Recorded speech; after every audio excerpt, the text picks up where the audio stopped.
आप सबों को मसीह अभिवादन। इब्रानियों की पुस्तक 5वां अध्याय 11 से 14, इसके विषय में हमें बहुत सी बातें कहनी है जिनका समझाना भी कठिन है, इसलिए कि तुम ऊंचा सुनने लगे हो। नीचे, समय के विचार से तो तुम्हें गुरु हो जाना चाहिए था, तो भी यह आवश्यक हो गया है कि कोई तुम्हें परमेश्वर के वचनों की आदि शिक्षा फिर से सिखाए। तुम तो ऐसे हो गए हो कि तुम्हें अन्न के बदले अब तक दूध ही चाहिए, क्योंकि दूध पीने वाले बच्चे को तो धर्म के वचन की पहचान नहीं होती, क्योंकि वह बालक है, पर अन्न सयानों के लिए है, जिनकी ज्ञानेंद्रिय अभ्यास करते करते भले और बुरे भेद में निपुण हो गए हैं। परमेश्वर का वचन पढ़ाए और सुनाए प्रति प्रभु आप पर मुझे आशीष दे। आइए प्रार्थना करें। पवित्र परमेश्वर पिता, हम लोग धन्यवाद देते तेरा वचन के लिए, जो वचन हम लोग के बीच में रखा है। प्रभु तू अनुग्रह कर वचन को व्याख्या करने के लिए। प्रभु तू मदद कर। पवित्र आत्मा तू मेरा शिक्षक है, तू मददगार है। प्रभु क्या बोलने चाहता तू बोल, और सुनने वाला तमाम लोगों के जीवन में कार्य कर। महिमा का तू ले। पवित्र आत्मा धन्यवाद, यीशु का नाम में आमेन। हालेलुया। मेरे प्रियो, यहाँ बोलता कि इसके विषय में, किसका विषय में? यदि आप बाइबल पढ़ते हैं घर में बैठ के, तब तो मालूम चलता। आगे यहाँ मलकीसेदेक याजकीय सेवकाई के विषय में बातचीत कर रहा था लेखक, जो भी हो लेखक, चाहे पौल हो चाहे कोई भी हो, लेकिन लेखक का उल्लेख नहीं किया है। लेकिन ये लेखक यहाँ बोलता मलकीसेदेक का सेवकाई का विषय में बातचीत कर रहे हैं, यीशु मसीह का सेवकाई के विषय में। तब तो यहाँ बोलता इसके विषय में। मेरे प्रिय, दूसरे बात में हम लोग जानते हैं, इब्रानी की पुस्तक जब 5 अध्याय 11 से 14 तक हम लोग पढ़ते हैं, तो लेखक यीशु का मलकीसेदेक सेवकाई का विषय में या संदर्भ में बातचीत करता है। और दूसरी बात 13 और 14 में जो आप पढ़ें, 11 और 12 में, 11 में आप पढ़ें, इसके विषय में, किसका विषय में? मलकीसेदेक का सेवकाई, याजकीय सेवकाई के विषय में। क्योंकि यीशु मसीह जो सेवकाई करता है, मलकीसेदेक का सेवकाई उस समय था, तो मलकीसेदेक का याजकीय रूप में यीशु मसीह आया बोलता। तब यहाँ बोलता इसके विषय में तो बहुत कुछ बातें कहनी था, कहनी है मुझे, लेकिन तुम तो उच्चा सुनने लगे हो बोलता। मेरे प्रियो, क्यों ऐसा बोलता लेखक? सीखने में कमजोर हो गए, समझाने में कठिन होता। जो वचन ही नहीं पढ़ते हैं उसको कैसे समझाएं? क्या क्या लिखता है मालूम ही नहीं। इसलिए यहाँ पौल बोलता या ये लेखक बोलता कि तुम उच्चे सुनने लगे हो। आप जानते हैं, आप पेरेंट्स बच्चे को, हम लोग भी वही है, धीरे से बोलने से नहीं सुनेगा, जोर से चिल्ला के बोलिए, करेगा या सुनेगा लोग। यहाँ यही बोलता परमेश्वर का वचन में, परमेश्वर का वचन का लेखक यहाँ जो है वो बोलता कि तुम लोग ऊंचे सुनने लगे हो, सिखाने में कठिन है, और तुम लोग वचन को नहीं पढ़ते हो। तब फिर 12 पद पढ़े तो क्या बोलता? समय के विचार से तो तुम्हें गुरु हो जाना चाहिए था। तो भी क्या यह आवश्यक है? तो भी यह आवश्यक है, हो गया कि तुम्हें परमेश्वर के वचन की आदि शिक्षा फिर से सिखाएं। और ऐसा हो गया हो कि तुम ऐसे हो गए हो कि तुम्हें अन्न के बदले अब तक दूध, लिक्विडिटी तुम्हें चाहिए। मेरे प्रियो, यहाँ वचन बोलता तुम्हें गुरु हो जाना चाहिए था। हालेलुया। अभी तक 1 साल 2 साल 3 साल 4 साल में तो अभी गुरु बनना चाहिए था, प्रचार करना तुम लोग सीखना चाहिए था, लेकिन वचन का दूध तुम्हें चाहिए बोलता, शुरुआती शिक्षा चाहिए बोलता। अभी भी 3 4 साल 5 साल होने के बाद यीशु प्रभु है बोल के बोलना आवश्यकता है बोलता। लेकिन मेरे प्रियो, आप जानते हैं हम वचन पढ़ते नहीं है। वचन नहीं पढ़ने का चलते कोई भी आके हमें बताएगा, अच्छा लगता है हमको, और हमको लगता है हमारा अगुआ से अच्छा जानने वाला तो यही है, इतना अच्छा से समझा रहे। क्यों ऐसा लगता है? क्योंकि हम लोग अभी भी अपना से वचन नहीं पढ़ते हैं, प्रार्थना नहीं करते। अभी भी हम लोग को आशा है कि मेरा घर में या मेरा जीवन में आए कोई वचन पढ़ के सुनाए। हमको तो अलसी लगता ना पढ़ने में, कोई खाना खिला दे ऐसे ही, और उसके बाद कोई आके मेरा हाथ माथा में हाथ रख के प्रार्थना कर दे या मुझे प्रार्थना कर दे, मैं आगे बढ़ूंगा या बढ़ूंगी, मैं जाऊंगा या जाऊंगी और प्रार्थना करूंगी। और करने के लिए तो वचन पढ़ना चाहिए ना, शैतान रोक देता है। तो यहाँ यही बोलता है, अभी भी तुम वचन नहीं पढ़ते हो, वचन नहीं पढ़ना चाहते, समझाने में कठिन हो रहे, दूध रूपी वचन चाहिए, लिक्विड ही चाहिए। अभी भी यीशु प्रभु है, यीशु चंगा करता है, यीशु उद्धार करता है बोलना पड़ेगा तो क्या फायदा? यहाँ यही बोलता है, वो है लिक्विड, दूध। दूध पीते रहने वाला बच्चे का दिमाग कैसा होता? अन्न नहीं खाता, खाली दूध पीता 4-5 साल तक, तो वो बच्चा कैसा होता? तगड़ा होता। तो सोचे हम लोग वैसे बन रहे हैं, अपना वचन नहीं पढ़ने वाले लोग दूध पिया 10 साल तक, जन्म से 10 साल तक माँ का दूध ही पी के रहता है बच्चा। वो जैसे बनता हम लोग वैसे हैं मेरे प्रियो। अगुआ का गलती नहीं है, वचन परमेश्वर का भी गलती नहीं है। गलती किसका है अभी आप जानते हैं ना। तो यहाँ इसलिए परमेश्वर का वचन लिखने वाला लेखक यहाँ बोलता पवित्र आत्मा के द्वारा कि तुम लोग कमजोर हो गए हो, सीखने में मन नहीं है, वचन का दूध चाहिए अभी भी। लेकिन 13 पद क्या बोलता है, पढ़ें 13 पद। क्योंकि दूध पीने वाले बच्चों को तो धर्म के वचन की पहचान नहीं होती, क्योंकि वह बालक है। हालेलुया। मेरे प्रियो, इब्रानी का पुस्तक 6:1 पढ़िए, वही 6:1। इसलिए आओ मसीह की आरंभ की शिक्षा की बातों को छोड़कर हम सिद्धता की ओर आगे बढ़ते जाएं। यहीं तक, हालेलुया, यहीं तक। आओ मसीह की आरंभ की शिक्षा को छोड़ते हुए हम लोग सिद्धता की ओर बढ़ते रहें। मेरे प्रियो, बच्चा का विवेक कैसा होता आप सोचें। कोई भी एक लॉलीपॉप देगा, बच्चा को लेके जाएगा। हम लोग के बीच में यही होता है, यदि आप वचन नहीं पढ़ेंगे तो दूसरा कोई आएगा, यहाँ तो ऐसा लिखा है देखो, हम बारे बा ऐसे तो लिखा है, तेरा अगुआ तो यहाँ छिपा के रखा, नहीं बताया। हम नहीं बताया, ये बात तो पढ़ने से ना बताएंगे। हाँ, तो सही में देखो, वो मंडली ठीक नहीं है जहाँ तू जाता है, या ये मंडली ठीक नहीं है जहाँ, या तो ये सिद्धांत ठीक नहीं है, आ जाओ इधर। हाँ, बहुत अच्छा शिक्षा है ये तो। हाँ, हमारा गुरु तो, हमारा अगुआ तो, हमारा पास्टर ये बात को नहीं बताया था, इसलिए जो बता रहे हैं भैया आप ही ठीक है। बच्चा का दिमाग यही होता है, बढ़ता नहीं, दूध आदि शिक्षा चाहिए और जो आता वही ठीक है। हाँ, उधर है ठीक है। और वचन पढ़ने से आप डिस्कस कर सकते हैं, नहीं ऐसा लिखा है। हालेलुया। तो आप जाने हमें बच्चा बनना है, दूध ही वचन रूपी दूध को पीते रहना है कि निपुणता की ओर जाना है। आप बढ़िए। और यहाँ निपुण हो जाना बोलता है। निपुणा का मतलब क्या है? निपुणा का मतलब क्या है? क्यों निपुणा बोलता? आप जानते हैं 13 और 14 पद में, फिर हम एक बार दोहराने चाहते हैं। आत्मिक मामला में एक शिशु बने रहना असंतोषजनक है मेरे प्रियो।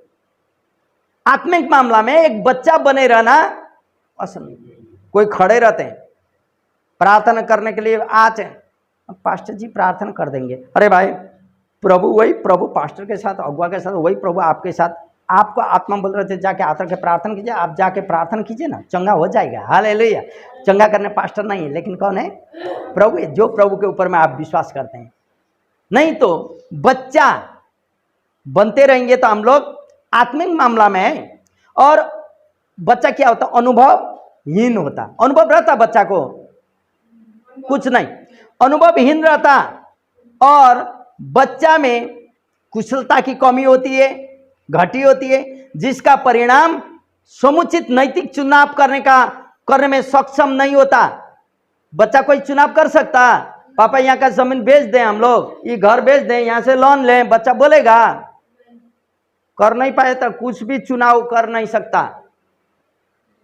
इसीलिए हम विश्वासी लोग भी ऐसे बन रहे हैं। आत्मिकता में हम लोग बच्चे, वचन नहीं पढ़ने से हमको समझ नहीं आता मेरे प्रियो। इसलिए आज का वचन का शीर्षक मैंने रखा पतन से बचने के उपाय। आपके ऊपर में परमेश्वर ने, हम बार बार बोलते हैं आपको जो चाहिए ये 66 पुस्तक में प्रभु दे चुका है। जो भी चाहिए आप प्रार्थना में मांगिए, प्रभु का वचन को कीटान कीजिए और प्रभु आपको पूरा करता है। आप जानते हैं निपुणता का बात हम कर रहे थे। निपुणा किसको बोलता है? सक्षम होना, अपने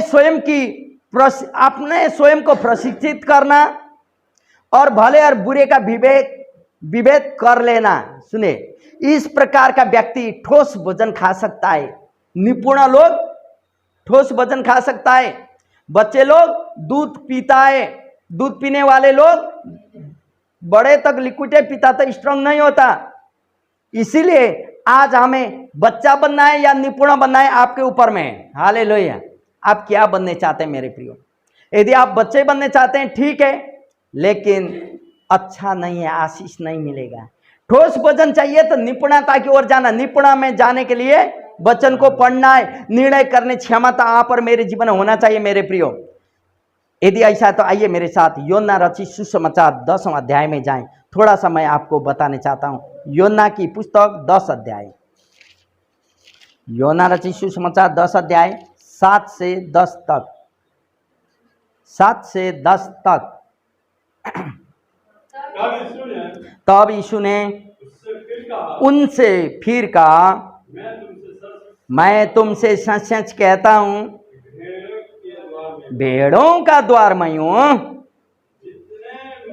जिसने मुझसे पहले आए हैं ये सब तो चोर और डाकू हैं, परंतु भेड़ों ने उनकी ना सुनी।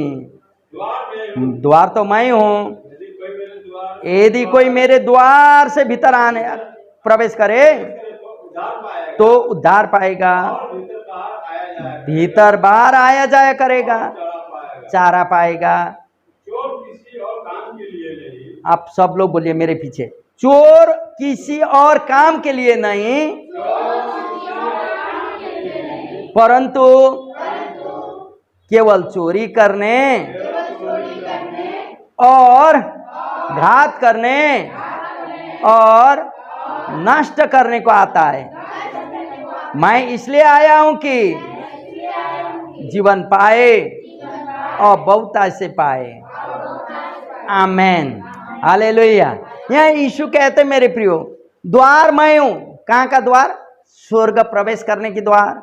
आप प्रभु यीशु ने कहा मार्ग सच्चाई और जीवन मैं हूं। जो कोई मेरे पीछे बोले रहा वो कुछ नाश न होगा। इसका मतलब स्वर्ग जाने वाला मार्ग को हम लोग तैयार नहीं करते, मार्ग में विश्वास करते हैं यीशु सीधा मार्ग है। तो यीशु कहते हैं मार्ग द्वार मैं हूं। और यहां बोलता जो मुझसे भीतर बैठते हैं वो प्रवेश करेंगे, चारा पाएंगे, आना जाना करेंगे।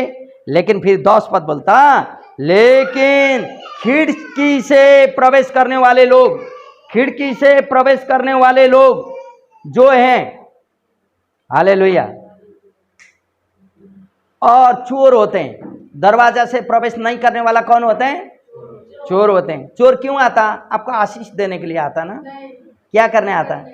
चोरी करने। यदि आप नहीं देंगे तो मार डालने, घात करने को आता है। लेकिन मैं इसलिए आया हूं कि ये जीवन पाए। मेरे प्रियो, यहां उन अगुवाओं के लिए, उन आत्मिक अगुवाओं के लिए जो अपना विश्वासी का चिंता नहीं करते हैं, विश्वासी के पास में विजिट नहीं करते, विश्वासी के पास में प्रार्थना नहीं करते हैं, समय नहीं बिताते, विश्वासी का नहीं सुनते हैं, तू मैं करने वाले, ऐसे अगुवाओं के लिए यहां बोल रहा है। हालेलुया। आप हमें याद करना होगा मेरे प्रियो। 8 पद बोलता चोर तो मौका का फायदा उठाता है। 10 पद में देखिए, चोर मौका का, आप होते समय नहीं आएगा, आप नहीं होते समय वो आएगा, चोरी करेगा। इसलिए मेरे प्रिय आप और मुझे जानना होगा। पढ़िए 11 पद से फिर उसी का। अच्छा चरवाहा मैं हूँ, चरवाहा भी मैं हूँ, वो भी अच्छा चरवाहा भेड़ों के लिए अपना प्राण दे देता है। मजदूर जो ना चरवाहा, दूसरा का भेड़ चराने वाला मजदूर जिसका न तो चरवाहा है और ना न भेड़ है या भेड़ का मालिक है, भेड़िए को आते हुए देख भेड़ों को छोड़कर भाग गया भेड़ों को छोड़कर भाग जाता है। और भेड़िए उन्हें पकड़ता और किसी देखिए अपना जान बचा के भाग जाएगा, उसका नहीं ना है, छोड़ छाड़ के भाग जाता, उसका होने से तो जाके जान खोल के भी बचाने की कोशिश करेगा। इसलिए यीशु बोलते मैं चरवाहा हूँ, नीचे बोलता वह इसलिए भाग जाता है इसलिए भाग जाता है कि वो मजदूर है मजदूर है और उसको और उसको की चिंता नहीं। भेड़ों का चिंता नहीं है।